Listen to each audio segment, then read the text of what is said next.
Well, the Zoom video didn't save for me for some reason. The reason is I probably don't work with Zoom very well. So I decided to make another black and white sketch. Besides, here I was to calm down, and we can change a little. I can change a little bit, get a little bit more clarifying what are we doing with value. Anyway, you remember my compositional decisions that I made. I tape it out. I know what I am working with. Remember the grids I show you in previous video how to work with that. So where to start, and it's usually the question of the people, where to start, on the top, on the bottom, on the dark, on the light. Since I'm working with oil and this is acrylic, I think the dark is my choice to start with dark, but it's kind of combines the both techniques, the acrylic and watercolor techniques, because here we have to leave lots of light spots right here, leave it out like you do in watercolor, not to touch it to start with, to have it lighter in black and white especially.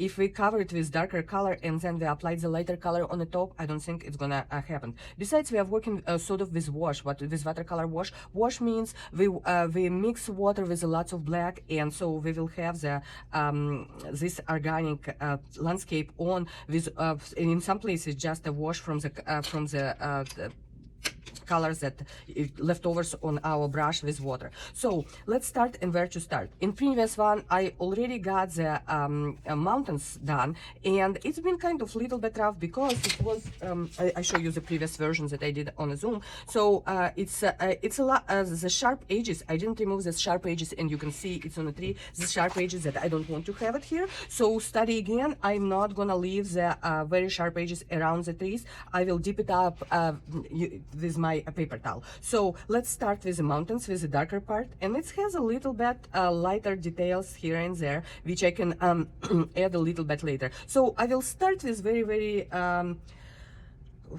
light dark layer, not as dark as it's completely came on my value scale right here. And you know that layering techniques, we've been using it for a while. It's the best things to be careful and create very variety of the line. So this shape is very sharp, so I don't afraid to make the sharp edge of the mountains touching the sky. But here I have to be careful and not to leave anything sharp close to the trees especially. So I will always dip it out with my paper towel. So I'm working, see, it's too much already, and I need to make it lighter as soon as possible, and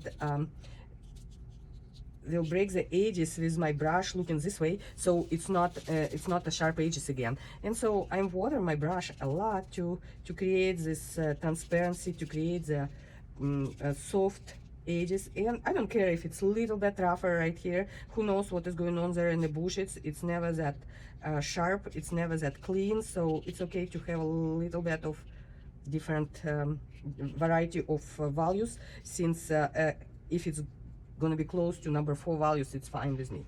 So here I'm still working on the my first layer on my wash, and sometimes it's lighter than I need to, but it's okay. I can add always a second layer here, and here my tree with the broken edges that I didn't create in the first place. But this is mountains on the back. It's going to be darker and darker, and I'm trying to create the lighter edges on close to the tree. So this way, if I push it this way with my brush, just a little uneven, then it's going to be easy to create the organic shape afterwards, which trees are. And here is a little dark spot I see. So those window of dark spots, I will add a little bit more and more as I go with the second layer, but right now I just noticed and got a little bit indication of it. So here I am, the first layer of mountains. It's looks much lighter than I created before. Now my brush was had a little bit of color, of black color, and I gonna get my my sky. And to get the sky, I didn't show it on a Zoom. To get the sky, the sky is usually darker on the top, and much lighter on the bottom of the, I turn it around and let it just go down to the mountains, if it will go. See, I try to just try to my water to run down and just stay in the lightest place. This is the lightest value that I use for my painting, so it's why I am letting it go and go to the mountains. As I said on the zoom, and I emphasize right now, close to the mountains, it's gonna be kind of like a little bit a glow around the mountains because of contrast with the sky. Will create that glow, and we have to I like to concentrate on that glow as well. So that glow is white. I will pull it out with my paper towel a little bit. So turn it around again. And here we have the sky and the mountains are ready to go. And we will move to this part that is a little bit more oops. Generally speaking, here on the foreground, it's one step, one value down from the mountains. So my mountains are drying out. I will get a little bit of the same value right now on the foreground, and then we'll push on the mountains again to get it darker. So that way I will work together with both spaces, and I will show you how to execute the trees, because the trees are the hardest one, and it's hard for people to imagine not to draw the branches and separate leaves and all of that, which is not really a case in the paintings, especially if you try to do the rough sketch. And this is a rough that we are doing. We are trying to establish the values, not complete drawing of the what we see on a photograph. It's first. And second, oops, what is going on with me? So, and second, we don't even want to get in details. We want to establish all kind of values, contrast, to understand where how our composition gonna work later for our color. So the trees that we're gonna work with is gonna get a separate attention. Right now I am working on the front, and it's lots of things to think about as well. I'm gonna move this picture a little bit farther away from me, so I can see it, you cannot see it, but I'm still working on the same picture that before. So how to work with foreground? I see, as you remember, as with atmospheric perspective, it's darker, more contrast, and more details are always on the front. So I will add a little bit darker foreground openings in some places. It's a little bush here, as I can see, a little bit warmer and more intense color. I'm making it more like organic shape, and here I have a little bit small sage that is openings for the foreground, and I made them too big, so I will in places remove it and make it a little bit smaller. And as you can see, I'm just touching with my black and white, and let it black color, dark color, and let it just create that organic shape that usually we can see in Nevada deserts, Nevada hills that photographs is from. So here I like to get a little bit of lines that will show the diagonal lines that will improve my compositional decision and make it a little bit more interesting right here. So here I am, it's enough for the foreground. I think it's enough, and I will get a little bit more, one more layer a little bit later when it dries out, and we will get more indication what is going on foreground. The most interesting for me is this one, this light that is going on, and that light has a little bit broken edges as well,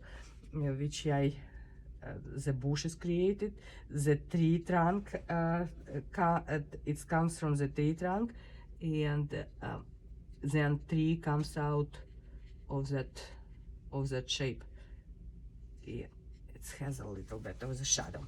So here I am ready to work with a tree. Oh, I'm gonna work with trees. I will push on my mountains values again because it's much darker than my first layer, and well, I cannot emphasize hard enough how important it is to work with layers. You can see how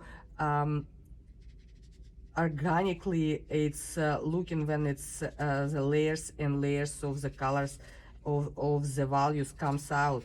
If I put the value that I see immediately on, then everything gonna be is too unifying, too kind of like I cut it out of the magazine and put it on, which is I try to avoid. So here we start to work with the shape of the trees, and I come darker right now with my background, with my mountains color to the tree inside, but in the same time I will with the same brush I will go inside of the tree and create that shadow shape. Shadow shape of the tree that I see is the one that will create it three dimensionality. And so I am working with a little bit darker that completely light, which gonna be trees on the sun, gonna be very light. And here's the second tree. So the first tree goes with the shape from here to here, and this is the second tree started.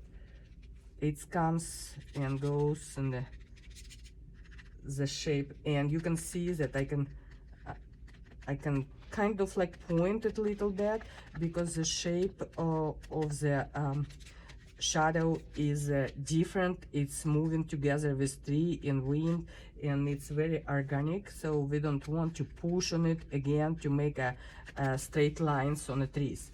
Now I can see again that I need to add a little bit of darkness on my mountains, and it's not dark enough, so I don't know which layer number 3 and layer number 5 comes out again. Here with background I will make a little bit of windows to the trees that create the divided two trees, and at the same time shows a little bit of the more leaves right here, more shadows. And it's the same brush again. I am working with darker brush, but I don't put it in a black all the time. Make it very transparent. If you use lots of white, it will be opaque, and you will be so it would be very heavy, and the organic atmospheric perspective is not going to happen. Atmospheric perspective is only happened when you're breaking the chemicals of your acrylic and make it transparent, even though and make it kind of like organic movement on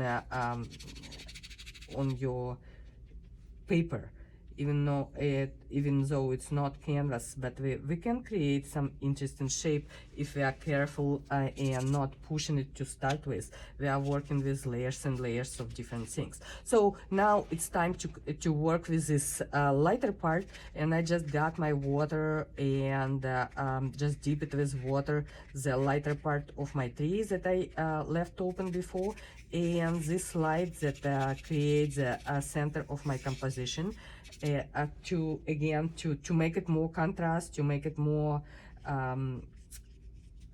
lighter.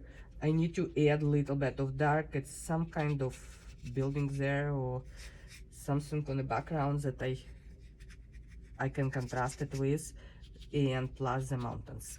So here again we add the values when we see the values, or we add it because we want to create a little bit more contrast on our composition and a little bit more organically shaped our painting. And so here's the sharp edge on the top that I try to make it to start with, but it's kind of with lots of layers, it's a little bit vague, so I will get it again. And I see one mountain goes down right here, so I add lots of details.